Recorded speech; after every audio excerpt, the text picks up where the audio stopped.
সিটির হয়ে দুর্দান্ত ফর্মে আছেন আর্লিং হল্যান্ড। প্রিমিয়ার লিগে হ্যাটট্রিকের পর নরওয়ের এই তারকা এবার চ্যাম্পিয়ন্স লিগেও করেছেন জোড়া গোল। তবুও ম্যাচের ফলাফল ম্যানচেস্টার সিটি দেখলো হতাশার মুখ। খেলার মাত্র 15 মিনিটে এগিয়ে যায় ম্যানচেস্টার সিটি।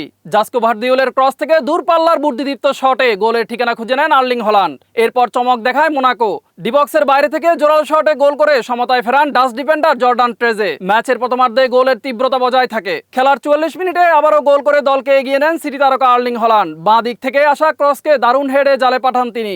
এই গোলের মাধ্যমে চলতি চ্যাম্পিয়ন্স লিগে 50 ম্যাচে আর্লিং হল্যান্ডের গোল দাঁড়ালো 52টি। প্রথমার্ধে সিটির আধিপত্য ছিল চোখে পড়ার মতো। খেলার 70% বেশি সময় বলের পজিশন ধরে রেখে 10টি শটের 5টি নেন জালে। ম্যাচের দ্বিতীয়ার্ধ বেশ আক্রমণাত্মক ছিল ম্যানচেস্টার সিটি, তবে গোলের ব্যবধান আর কমাতে পারেননি আর্লিং হল্যান্ডের দল। খেলার 85 মিনিটে শুরু হয় ম্যাচের নাটকীয় মুহূর্ত। ডিবক্সে ফাউল করেন গঞ্জালেস। রেফারির পেনাল্টি বাঁশি বাজতে স্পট কিক থেকে সমতায় টানেন মোনাকোর এরিক ডায়ার। শেষ পর্যন্ত 2-2 গোলে ম্যাচটি ড্র হয়। 2 ম্যাচে 1 জয় 1 ড্রয়ে 4 পয়েন্ট নিয়ে টেবিলের 8-এ আছে ম্যানচেস্টার সিটি, আর মোনাকো 1 পয়েন্ট নিয়ে আছে টেবিলের 30 নম্বরে। মিজান ফারাবি, নয়া দিগন্ত।